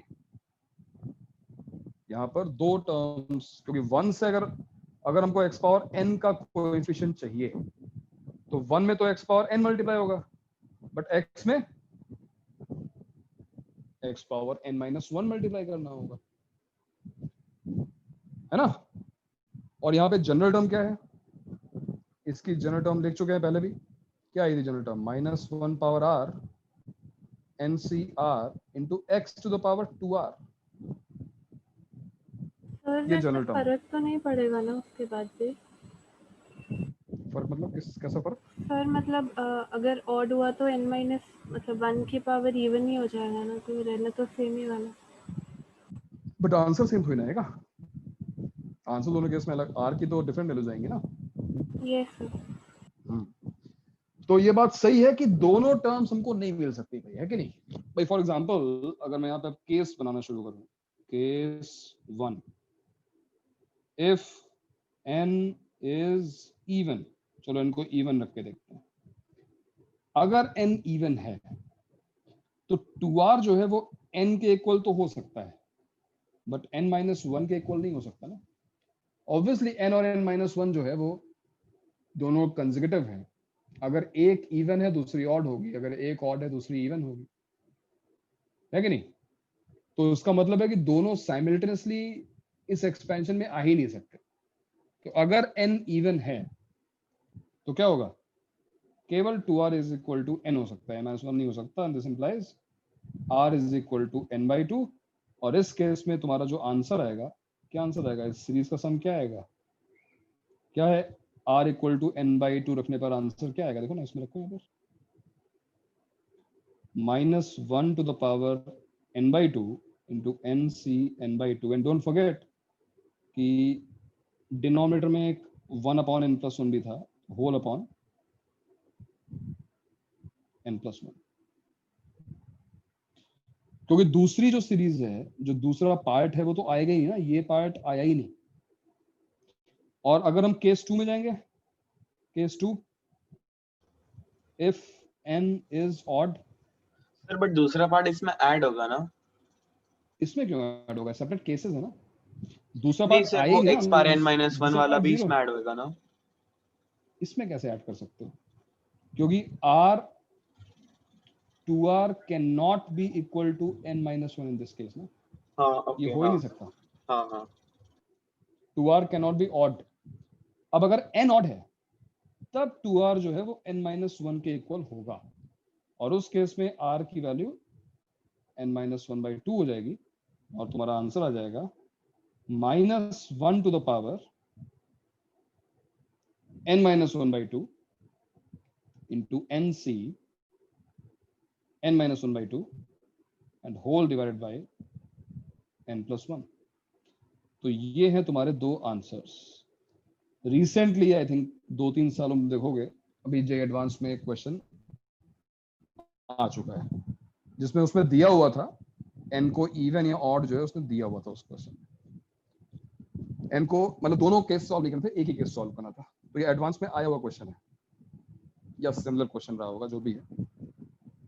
तो अब तुम इसको देख लो, समझ लो, और मेरे ख्याल से जहां तुम्हें ध्यान देने की जरूरत है वो यहाँ पर कि हमने कोएफिशिएंट निकाला कैसे और हमने दो केसेस क्यों फॉर्म किए, दो केसेस फॉर्म करने की जरूरत क्यों पड़ी। तो उसका आंसर बहुत सिंपल है कि जो यहाँ पर एक्सपेंशन है वो वन माइनस एक्स या वन प्लस एक्स का नहीं है, वो वन माइनस एक्स स्क्वायर का एक्सपेंशन है। एक्स स्क्वायर का अगर तुम एक्सपेंशन करोगे तो जो पावर्स हैं वो सारी इवन आएंगी, ऑड आ ही नहीं सकती। That's why sometimes x power n will be there and sometimes x power n minus 1 will be there. We have to form two separate cases और उससे आंसर चेंज होगा। एक बार आंसर ये आएगा और एक बार आंसर ये आएगा। आंसर को तुम चाहो तो n r की वैल्यूज रखकर वेरीफाई कर सकते हो, n की वैल्यू रखकर। देख लो भाई, स्टार्टिंग से देखें तो सबसे पहले हमने वो प्रॉपर्टी यूज की जिससे वो r plus 1 हट गया और उसके बाद हमने एक्सपेंशंस को मल्टीप्लाई किया। कुछ ठीक लगा? अच्छा लगा क्वेश्चन ये? मतलब ठीक ठाक है। अभी तुम शायद पहला क्वेश्चन ऐसा कर रहे हो इसलिए तुम्हें थोड़ा सा लेंथी लग रहा होगा, मजा आ रहा होगा। वैसे इस क्वेश्चन में बहुत दम नहीं, मतलब एडवांस के हिसाब से ठीक ठाक क्वेश्चन नहीं है, एवरेज। सर आप बीच बीच में ऐसे कुछ वीक में एक बार कुछ एकदम अच्छा सब कुछ जैसा एएमजीएम का प्रूफ था ऐसा कुछ अच्छा दिखा दीजिए तो सर मोटिवेशन बना रहता है मैथ्स पढ़ने का। दिखा देता हूँ, बस चैप्टर फिनिश होने दो, नेक्स्ट लेक्चर में तुम्हें दिखा मतलब कुछ और बेटर क्वेश्चन ऐसे करके दिखाता हूँ तुम्हें। लेकिन उसके पहले जरा ये समझ तो लो, जो रेलेवेंट चीज है वो तो समझ में आ जाए कि जे में जो क्वेश्चन आ रहा है वो तो सॉल्व हो जाए, बाकी चीजें तो ठीक है। नोट कर लो उसको, नोट कर लो, समझ में आ गया होगा आई थिंक सबको। नहीं आया तो पूछ लो भाई, नहीं अगर आया है तो उसको पूछ लो, क्योंकि ये तो आया हुआ क्वेश्चन है एडवांस में, हम कर ये ऑलरेडी आ चुका है।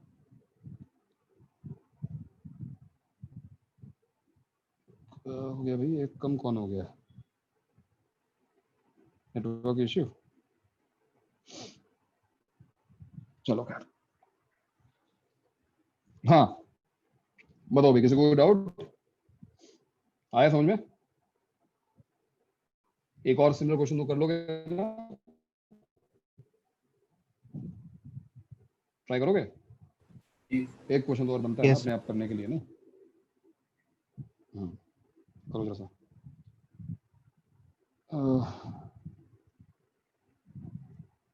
नोट कर लिया सबने ना? आंसर नोट कर लिया?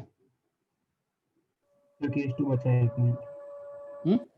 केस 2 थोड़ा बचा है 1 मिनट। अच्छा, केस 2 नोट करो। तब तो केस 2 तो लिख ही रहा है हमको, तो मैं थोड़ा सा चेंज कर रहा हूँ। जैसे NC नॉट अपॉन 1 इस बार होल स्क्वायर लिख रहा हूँ, होल स्क्वायर, लेकिन प्लस माइनस रहेगा।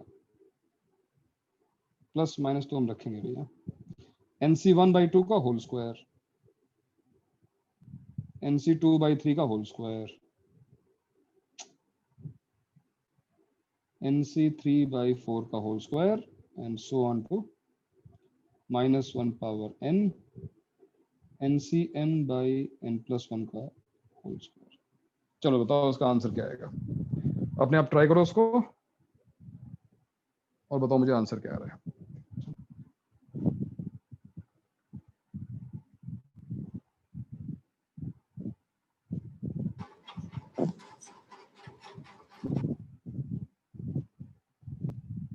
क्या हो गया जशेद? Network problem?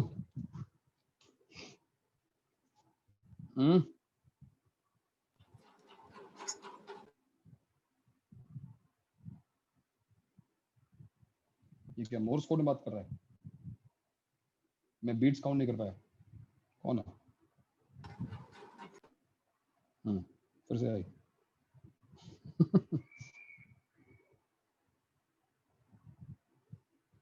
क्वेश्चन नोट कर लिया भाई?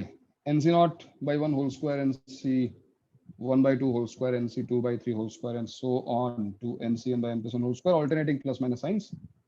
सिग्मा में अगर इसको लिखा जाए तो ये लिखा हुआ है sigma NCR upon R+1 whole squared r is varying from 0 to n.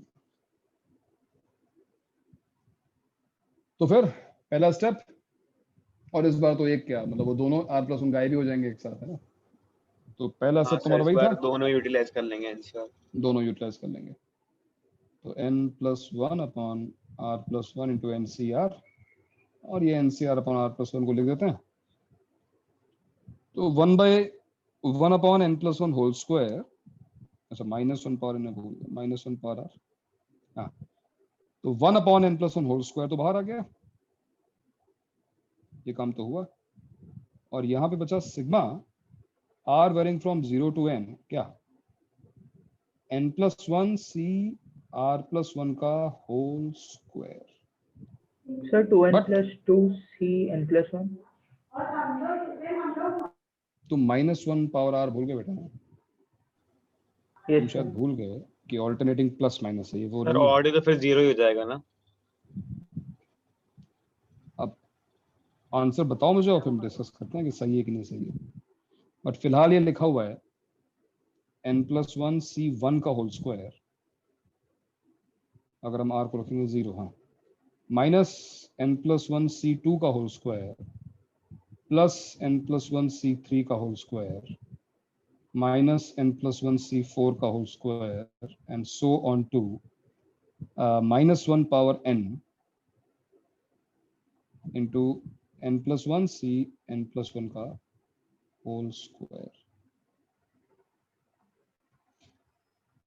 अब आप लोग जो आंसर देना चाहते हैं दें, क्योंकि इस सीरीज का आंसर तुम ऑलरेडी निकाल चुके हो, है कि नहीं? गलत बोल रहा हूं मैं? निकाल चुके हो ना सर इसमें 2 केसेस बनेंगे।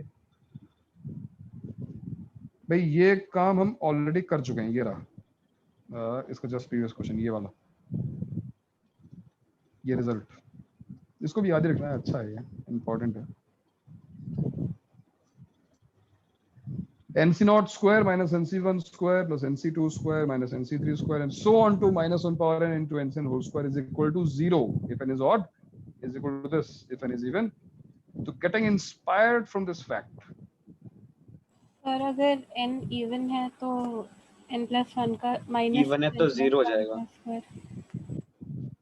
थोड़ा 0 सा वाला टर्म भी दिमाग रहेगा ना सर। दिमाग पर जोर डालो और सोचो कि क्या आंसर 0 होगा। सर अगर n इवन है तो फिर n प्लस 1 ऑड हो जाएगा, ऑड पे तो 0 हो जाता है ना। बट क्या आंसर 0 होगा? -1 आ जाएगा। हाँ, क्या क्या हो रहा है? यहाँ तो आंसर 0 आ गया था। अब मैं बार बार क्यों बोल रहा हूँ कि क्या आंसर 0 होगा? इस सीरीज को ध्यान से देखो।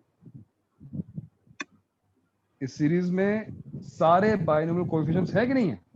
nc0 भी है, nc1 भी है, nc2 भी है, ncn भी है। अब इस सीरीज को ध्यान से देखो, क्या यहाँ पे सारे बाइनोमियल कोएफिशिएंट्स हैं? नहीं n plus 1 अरे n plus 1 c0 missing, sir और नेगेटिव भी भूल गई मैं, प्लस होगा। प्लस होगा। तो एक्चुअली ये तुमने सही कहा कि हम अगर 2 केसेस बनाएंगे, for example case 1, if n is even, चलो पहले even लेते हैं, so this will imply n plus 1 is odd, n plus 1 definitely odd होगा।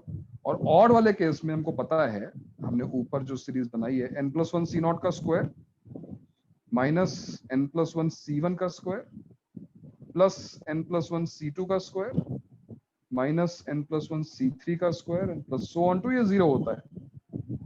अगर अपर इंडेक्स ऑड है तो ये 0 होता है, बात सही। बट इसका आंसर 0 नहीं है बिकॉज ये n plus 1 c1 से स्टार्ट हो रहा है। तो तुम इन सारी टर्म्स को अगर RHS में शिफ्ट कर दो तो ये सीरीज बन जाएगी, बट उसका आंसर 0 नहीं आएगा, उसका आंसर ये आएगा। और ये क्या है?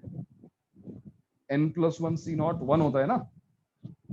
तो इस केस में आंसर क्या आएगा? इस केस में आंसर आएगा 1 अपॉन n plus 1 का होल स्क्वायर। कब? जब n इवन है। क्या मेरी बात समझ में आ रही सभी को? कि यहाँ पर एक टर्म मिस हो रही है, और वो एक टर्म मिस होने की वजह से आंसर 0 नहीं आएगा, आंसर 1/n+1 होल स्क्वायर आएगा। सिमिलरली जब तुम केस 2 में आओगे, case 2, if n is odd, this implies n+1 is even. उस केस में इस सीरीज का सम, कौन सीरीज, वही वाली n+1 c0 का स्क्वायर, n+1 c1 का स्क्वायर, n+1 c2 का स्क्वायर, n+1 c3 का square and so on to. इसका आंसर क्या आना चाहिए हमारे आंसर के अकॉर्डिंग? ये जो हमने आंसर निकाला था ऊपर, ये देखो, ये सेकेंड पार्ट जो उसका है, -1 to the power n/2 nc(n/2) है ना, ये तो होगा। तो यहाँ पर n को रिप्लेस कर दो तो n+1 से, तो क्या आ जाएगा यहाँ पर -1 power n+1/2 n+1c n+1/2, correct? क्यों भाई, सही है ना? बट हमारा आंसर क्या है? क्या हमारा आंसर ये है, ये पूरी चीज? नहीं। क्यों? क्योंकि हमारी सीरीज n+1 c0 से स्टार्ट नहीं हो रही है, हमारी सीरीज n+1 c1 से स्टार्ट हो रही है। तो इतने पार्ट का आंसर क्या है भाई? मान बोलो यार। 1 minus RHS. n+3/2 का आंसर है plus 1 minus minus, power n+3/2। हाँ सर मतलब मैं -1 ऊपर है। माइनस माइनस, हाँ ठीक है, प्लस कर दो। 1 minus this whole thing whole divided by n+1 का होल स्क्वायर। यस, है ना? तो क्वेश्चन, ये बात, तुम चैप्टर एंड हो रहा है, इस बात को नोटिस करो कि जब कभी डिनोमिनेटर में टर्म्स आती हैं, ये तो सिंप्लीफिकेशन के बाद, चाहे तुम इंटीग्रेशन कर रहे हो या फिर तुम प्रॉपर्टी यूज कर रहे हो, कुछ टर्म्स मिस होती हैं। और ये बात ध्यान रखो, चाहे वो दो बाइनरी कोएफिशिएंट हो, चाहे वो सिंगल बाइनरी कोएफिशिएंट हो, टर्म्स कुछ ना कुछ तो डेफिनेटली मिस होंगी, और वो जो टर्म मिस होंगी वो आंसर को चेंज कर देंगे। तो इस बात को ध्यान रखना। पिछले पार्ट में ऐसा नहीं हुआ, कुछ मिस नहीं हुआ बाई चांस, क्योंकि केवल एक ही बाइनोमियल कोएफिशिएंट को हमने चेंज किया, दूसरे को हमने चेंज नहीं किया। यहां पर क्योंकि हमने दोनों को चेंज कर दिया, देखो दोनों को चेंज किया हमने, ये प्रॉपर्टी हमने दोनों पे यूज की ना, इसलिए हमारी पहली टर्म पूरी की पूरी एलिमिनेट हो गई, पूरी पूरी गायब हो गई, और वो उस टर्म ने आंसर हमारा चेंज कर दिया। तो नोट कर लो इसको। इससे ज्यादा लेंथी क्वेश्चन एक्सपेक्ट मत करो, मतलब एडवांस में नहीं आने वाला है ना। ये क्वेश्चन बहुत कोई ट्रिकी क्वेश्चंस नहीं है, लेकिन टाइम टेकिंग क्वेश्चंस है, बहुत टाइम लेते हैं। तो उन्हें ही पता है, एग्जाम में जो पेपर बना रहे हैं उनको पता है कि वो ऐसा क्वेश्चन नहीं दे सकते कि इसको करने में 4-5 मिनट निकल जाए, है ना। ट्रिकी क्वेश्चन अलग चीज होती है, बट ये बहुत लेंथी हो जाता है। ट्रिक के नाम पे इसमें कुछ है नहीं। जहां तुमने 10-12 क्वेश्चन कर लिए इस टाइप के, तुम यूज्ड टू हो जाओगे। बहुत सिंपल क्वेश्चन है, नोट कर लो।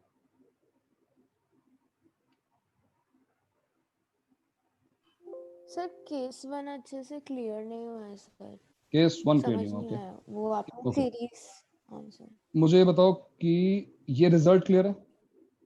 ये वाला, ये रिजल्ट क्लियर है? nc0 square minus nc1 square plus nc2 square, ये 0 होता है n is odd. Yes is sir. This part clear? Clear, Yes. ठीक है। Come back to case 1। Case 1 में मैंने कहा कि n इज इवन। अब अगर n इवन है तो n+1 तो ऑड होगा ना, ये चीज क्लियर है? ऑड वाले केस के लिए मैंने जो ऊपर तुम्हें रिजल्ट हाँ, दिखाया था, ऑड के लिए ये ऑल्टरनेटिंग स्क्वायर्स का सम 0 होगा, ये हम देख चुके हैं, क्योंकि n+1 c0 is same as n+1 c n+1, वो कैंसिल हो जाएगा, ये हम देख चुके हैं। अब जिस सीरीज का हमको सर सम इसमें निकालना है, हाँ सर इसमें डाउट है कि ऊपर जो n+1 c1 होल स्क्वायर है उसमें आगे नेगेटिव साइन है, but here there is a negative sign.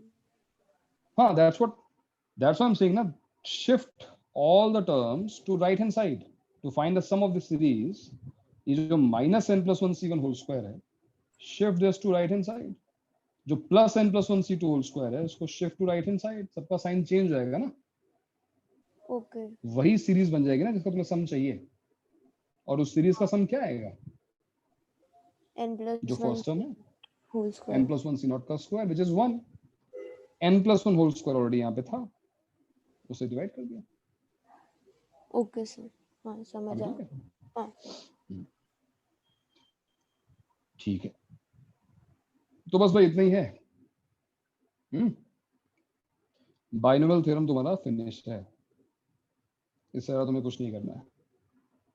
अब मुझे बताओ कि तुम्हें मल्टीनोमियल है उसमें क्या दिक्कत आ रही है, मतलब एप्लीकेशन पार्ट में दिक्कत तो नहीं आ रही ना? प्रूफ पे बिल्कुल मत जाओ. प्रूफ जो भी सर ने बताया होगा वो थोड़ा बता दी, सर बताने की मतलब कोशिश की सर होगी. ने बस ऐसे बता दिया. हाँ, क्वेश्चंस तुमने किए कि नहीं किए? हाँ सर, एक दो किए. हाँ सर 2 क्वेश्चन और करने पड़ेंगे उसके क्वेश्चन, सही कह रहे हो ना? कोई बात नहीं, हम नेक्स्ट क्लास में उसके कुछ क्वेश्चंस और कर लेते हैं. वैसे बहुत सिंपल है, उसमें कुछ. क्या तुमने ऐसा क्वेश्चन किया है? Find coefficient of x power 10n 10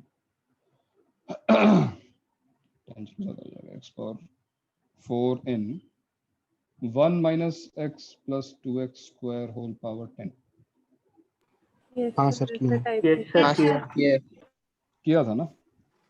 yes दोबारा दिया जाए तो कर लोगे ना अपने आप? Yes sir. Yes sir. Yes कैसे करते हैं? तो रिवाइज ही कर लो. सबसे पहले लिखते हैं general term 10 factorial divide by, क्या सर ने यूज किया? R1 R2 R3 या PQR? क्या सर ने क्या यूज किया?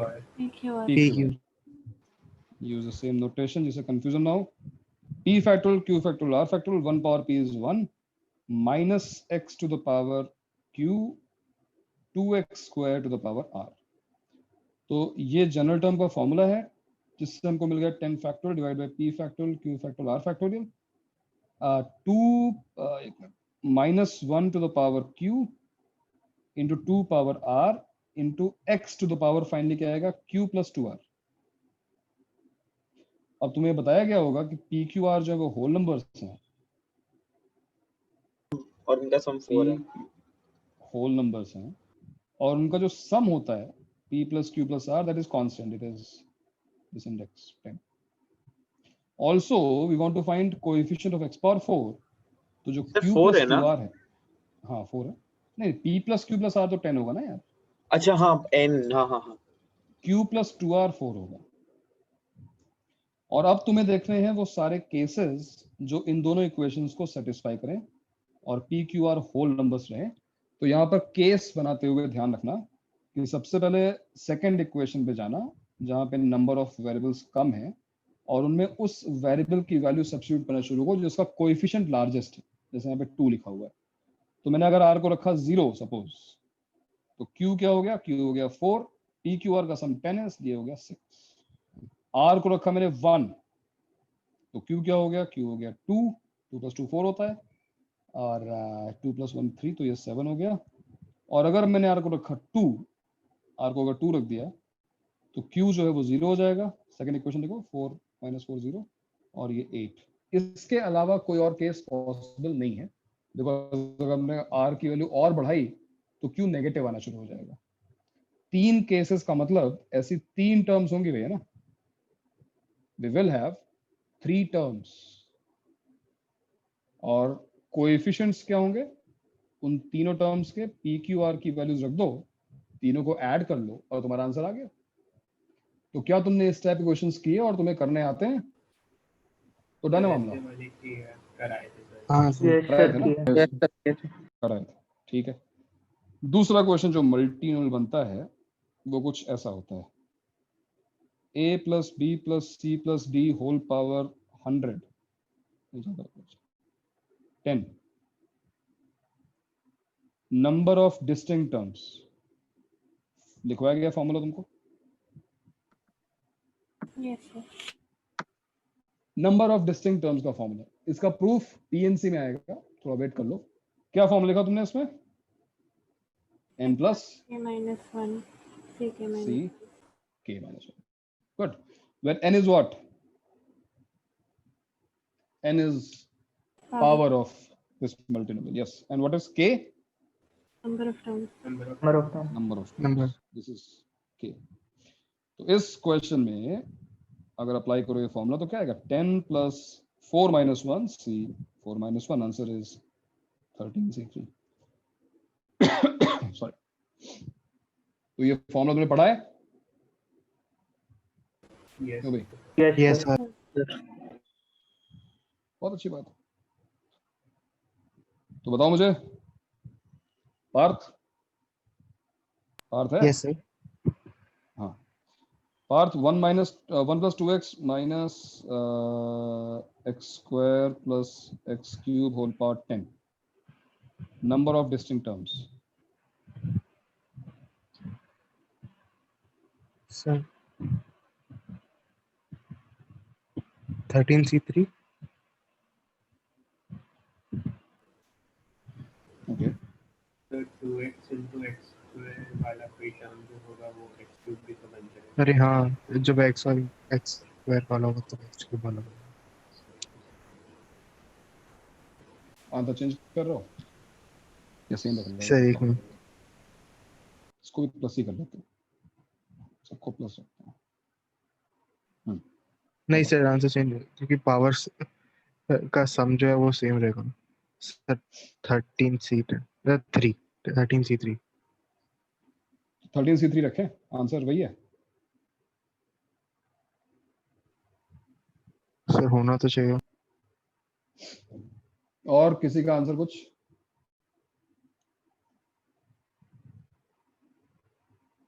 क्या यहाँ पे number of distinct terms 13c3 होंगी?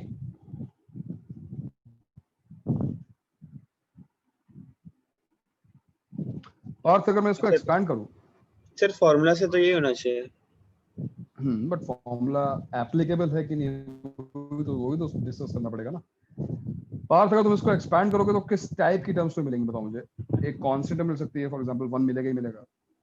एक टर्म में x आ सकता है, एक टर्म में x स्क्वायर आ सकता है.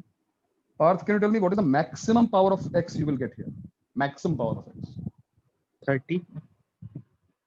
30. So how many distinct terms? How many distinct terms? Parth? Sir 1, 2, 3, 4. 31।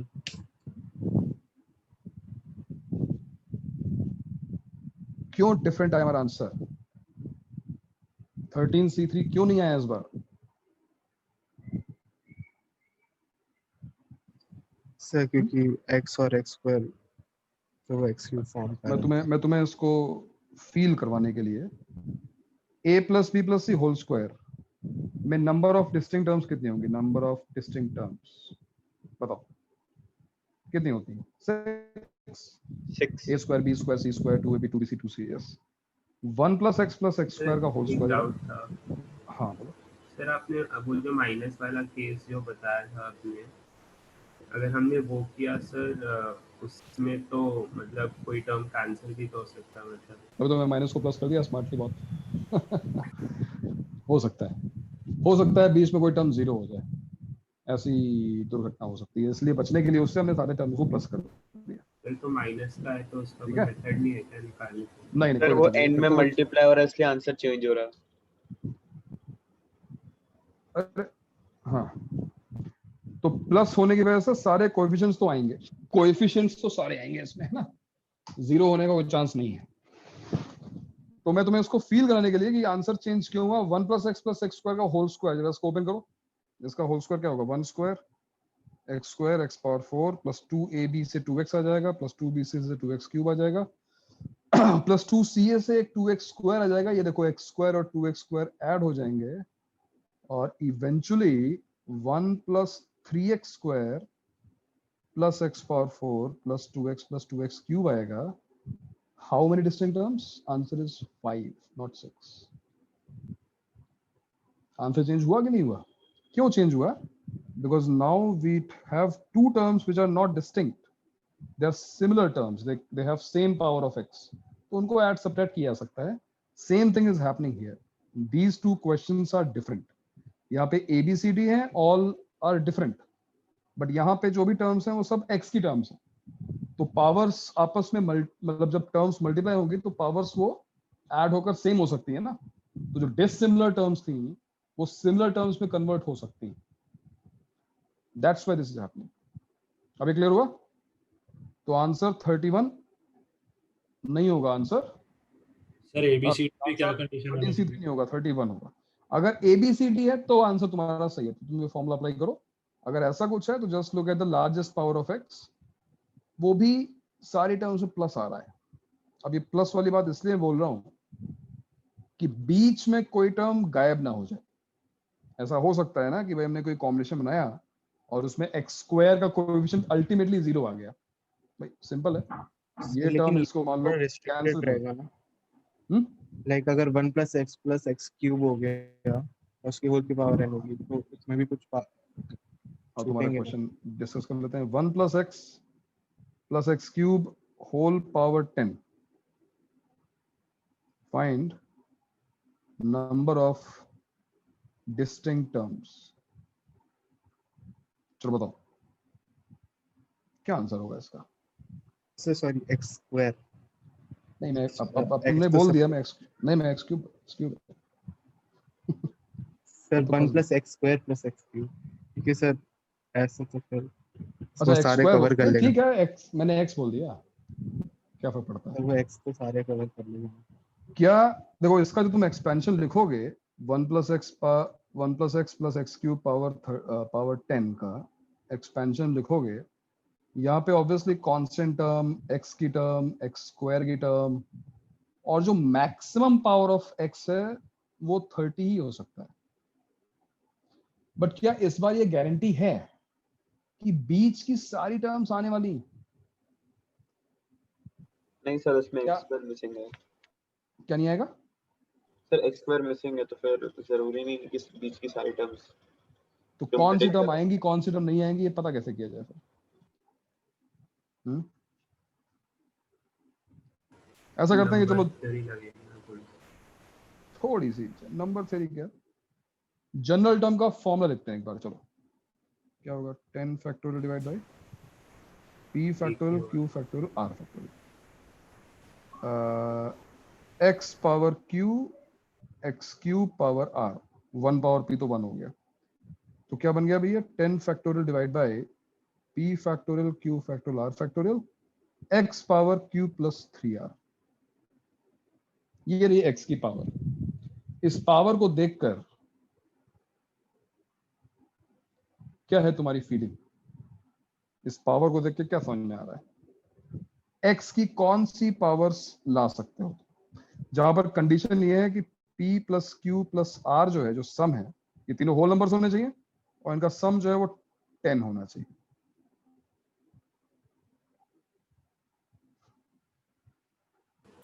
तो सारी टर्म्स आ रहे हैं ना, मतलब ऐसा लगता है, लेकिन एक जगह पर, दो जगहों पे प्रॉब्लम हो सकती है. फॉर एग्जाम्पल, और चेक करते हैं कि क्या x पावर 30 आएगा. मैं चेक करने जा रहा हूं कि क्या q + 3r 30 हो सकता है. टेबल बना लो और चेक कर लो. 30 कैसे बनेगा भाई? r को रखा 10, r को दिया 10, q को 0, p को 0. Yes, 30 is possible. 30 is possible. क्या ये 29 हो सकता है? Is 29 possible? 29 बनाने के लिए r को 9 करना पड़ेगा. 10 तो कर नहीं सकते, है कि नहीं? r को अगर मैं 9 किया तो q क्या होगा फिर? q 3 हो जाएगा, सॉरी 2 हो जाएगा. Is not possible. फिर ये -1 हो जाएगा. 29 इज नॉट पॉसिबल. क्योंकि अगर तुम r को और छोटा करोगे, मान लो तुमने 8 कर दिया, 8 किया अगर तुमने, तो ये 6 हो जाएगा, 8 6 14, ये और बड़ा हो गया। इसका मतलब x power 29 is missing for sure, ये नहीं आ रहा होगा। What about 28? 28 आएगा? चेक करते हैं। r को रखा 9, q को रखा 1, p को रखा 0, आएगा।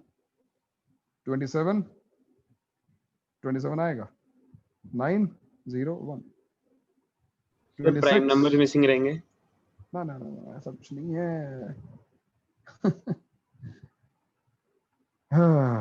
ऑब्जर्वेशंस जो हैं, थोड़ा सा उसको लॉजिकल करो, केवल नंबर्स मत देखो। सोचो ये 29 क्यों नहीं आया? Not because it is prime, ये इसलिए नहीं आया बिकॉज 9 और 2 का सम 10 को एक्सीड कर गया। और ये प्रॉब्लम अब दोबारा कभी नहीं आने वाली है, बिकॉज 8, अगर हम r को 8 रखेंगे, 26 बनाना है, तो q को क्या रखोगे? 24 प्लस 2, 8 प्लस 2 10, 0, 26 आ सकता है। 25 के लिए क्या होगा? 8 1 1 हो सकता है। 24 के लिए 8 0 2 हो सकता है। 23 के लिए 7 7 2 0 7 2 1। 23 इज प्राइम आ रहा है।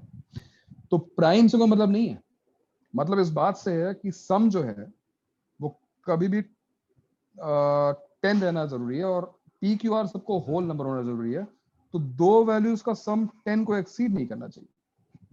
The only term missing is 29, और कोई टर्म मिस नहीं हो रही है। अभी जब शिवन ने बोला कि q प्लस 3r को देख के उससे लगा कि सारी टर्म्स आनी चाहिए, उसने क्या सोचा पता है? उसने सोचा कि भाई 3r प्लस q जो है, it will cover all the numbers of the type 3r, all the numbers of the type 3r plus 1, all the numbers of the type 3r plus 2, because the set of natural numbers corresponding to divisibility by 3 can be divided in 3 parts: numbers which are divisible by 3, numbers which give you remainder 1, numbers which give you remainder 2. So उसे लगा कि सारे numbers आ गए, हम q को रख दें 0, q को 1, q को 2, तो सारे नंबर्स आ गए। बट यहाँ पर एक जगह पर कॉन्ट्रडिक्शन आ गया। रीजन, सारे नंबर्स आने चाहिए थे, रीजन क्या था? सम जो है वो 10 होने की वजह से गड़बड़ हो गई। तो लास्ट में ही ये कुछ दिक्कतें आ सकती हैं ऐसे क्वेश्चंस में। ये क्वेश्चन जे एडवांस का नहीं है, बट ये क्वेश्चन एक किसी AITS में जो ऑल इंडिया टेस्ट सीरीज होती है कोचिंग्स की, उसमें किसी ने पूछा गया था और कई लोगों ने इसका आंसर रॉन्ग लिखा था। तो दो चीजें हैं भाई, एक तो तुम्हारी मिस्टेक यहाँ पे हुई जब तुमने फॉर्मूला अप्लाई कर दिया इस क्वेश्चन में। तो फॉर्मूला अप्लाई डायरेक्टली मत करो, क्योंकि यहाँ पर सेम टर्म्स है, x स्क्वायर x क्यूब है। और दूसरी बात, अगर ये कंटिन्यूएशन में कुछ पावर्स मिसिंग है, 1 प्लस x क्यूब है, 1 plus x square plus x cube, ऐसा कुछ लिखा हुआ है, तो ये बात तो सही है कि मैक्सिमम पावर तुम्हारे पास है और मिनिमम पावर तुम्हारे पास है, बट बीच में कुछ टर्म्स अगर मिस हो गई तो आंसर यहाँ भी चेंज हो सकता है। तो एडवांस में ऐसे क्वेश्चंस एक्सपेक्ट किए जा सकते हैं, ये कोई आउट ऑफ सिलेबस वाली बात नहीं है, ऐसे क्वेश्चंस आ सकते हैं। तो इन चीजों का ध्यान रखना। लेकिन एक फैक्ट ये है कि मल्टीनोमियल एडवांस का पार्ट नहीं है, मेन में वो तुम्हें इतना घुमाएंगे नहीं, इसलिए थोड़ा सा इररिलेवेंट हो जाता है। बस भाई एडवांस के पोर्शन में है नहीं, और मेन के पोर्शन में अगर ये है तो ऐसा क्वेश्चन पूछने का कोई मतलब नहीं है। मतलब किसी को डिप्रेस करने के लिए मेन में ऐसा क्वेश्चन पूछा जा सकता है, अदरवाइज कोई मतलब नहीं है कि नहीं। तो बस ये है कि क्वेश्चन सर हम लोग अगर फ्लो में है ऐसे एग्जाम में, तो मतलब ये स्ट्राइक कैसे करेगा कि 29 वाला टर्म जो है वो मिसिंग मतलब है? तुम्हें स्ट्राइक नहीं करेगा, ये तुम्हें चेक करना पड़ेगा ना। मैंने क्या किया, मैंने चेक ही तो किया। ये जो मैंने टेबल बनाई है उसमें 9 के बाद तो दिक्कत आनी खत्म होगी ना। 8 आते ही मैंने कहा ना, जो Q की वैल्यू है वो या तो 0 होगी या फिर 1 या फिर 2। तो ये दिक्कत कब आएगी? 9 में तो दिक्कत आ सकती है, 9 प्लस 2 11 होता है। 9 के नीचे जब तुम जाओगे तो दिक्कत कभी नहीं आ सकती, बिकॉज 8 प्लस 2 10, 7 प्लस 2 9, जो भी सम होगा वो हमेशा 10 या उससे छोटा ही रहेगा। जैसे अगर लिखा होता 1 प्लस एक्स क्यूब पावर 20, मान लो ऐसा लिखा होता, ठीक है। अगर ये लिखा होता p plus q plus r 20 होता, q प्लस 3r की वैल्यूज q प्लस 3r की वैल्यूज, अब देखो ये मैक्सिमम पावर क्या आ रही है, 60 तक आ रही है, तो 60 तो बन जाएगा, q प्लस 3r 60 बन जाएगा, q plus 3r is equal to 60 के लिए r को रखना पड़ेगा 20, r को 20 0 0, बट 59 बनाने में दिक्कत आ सकती है। क्यों? देख के देखो, सर क्यू क्योंकि r को उस केस में रखना पड़ेगा 19 और ये +2, तो 19 + 2 हो गया 21, 20 को एक्सीड कर गया। बट इसके बाद तुम्हें कभी प्रॉब्लम नहीं आएगी, क्योंकि जैसे ही वो 19 से छोटा हुआ 18 हो गया, तो 18 + 2 20 को एक्सीड कर ही नहीं सकता ना। थोड़ी सी नंबर थ्योरी के हिसाब सोचोगे तो बात समझ में आएगी। और ये जरूरी नहीं है कि एक ही टर्म, यहाँ पे अगर मैंने मान लो x³ की जगह पर x⁴ कर दिया सपोज, चलो तुम डिस्कस कर ही रहे हो, तुम डिस्कस कराते हैं। मान लो यहाँ पर x⁴ हो गया, ठीक, ये 10 हो गया, 1 + x + x⁴ whole power 10, p + q + r is equal to 10, और क्या आएगा, q + 4r is equal to, क्या क्या हो सकता है, क्या नहीं हो सकता है, वो डिस्कस करना है। फॉर एग्जांपल 40 हो सकता है, 40 तो हो जाएगा। क्या 39 हो सकता है? Remember 4r + 1, 4r + 2, 4r + 3। अब कैटेगरी में 4 टाइप के नंबर्स हैं, तो अगर मैं इसको 9 रख रहा हूं, अगर मैं r को 9 रख रहा हूं, इसको मैं 36 बना रहा हूं, भाई 9 10 तुम रख ही नहीं सकते, तो 9 में दिक्कत क्या है, 9 + 1 तो चलेगा, बट 9 + 2 और 9 + 3 नहीं चलेगा, वो 10 को एक्सीड कर जाएगा। इसका मतलब इस बार एक नहीं, ये 2 टर्म्स मिस होंगी, 38 भी मिस होगा। इनफैक्ट इस सेट में देखो ना, 39 नहीं आ पाएगा। क्यों नहीं आ पाएगा? 39 क्यों नहीं आ पा रहा? क्योंकि 39 केस में r जो है वो 19, सॉरी r क्या है, r है 9, PQR, r है 9, और r को 9 रखोगे तो q क्या होगा, q हो जाएगा 3, है कि नहीं? ये इम्पॉसिबल नहीं है। What about 38? 38 के लिए r हो गया 9 और ये 2, ये पॉसिबल नहीं है। What about 37? 37 इज फाइन, 9 ये चलेगा। What about 36? चलेगा, 36 आएगा, 90। What about 35? नहीं आएगा, नहीं आएगा, बिकॉज 8 और 8 जैसे तुम रखोगे 32 + 3, ये 4r + 3 टाइप नंबर है, तो 8 + 3 11 हो गया, एक बार फिर गायब हो गया, ये नहीं आएगा। बट 34 आएगा, बिकॉज इट इज 4r + 2, और अब सारे आएंगे, जैसे तुम 7, अब सारे आएंगे, तो 1 2 और 3, ये 3 नंबर्स मिस हो गए। तो कितनी डिस्टिंक्ट टर्म्स होंगी इसमें? 41 - 3 यानी कि 38।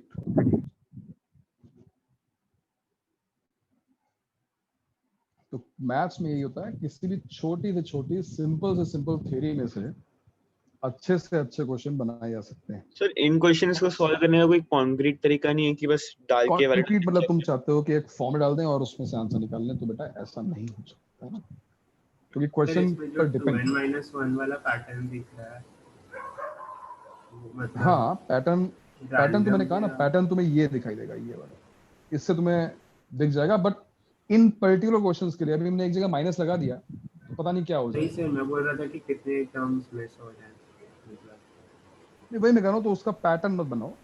पैटर्न बनाओगे तो कुछ सिमिलर क्वेश्चंस का पैटर्न बन सकता है।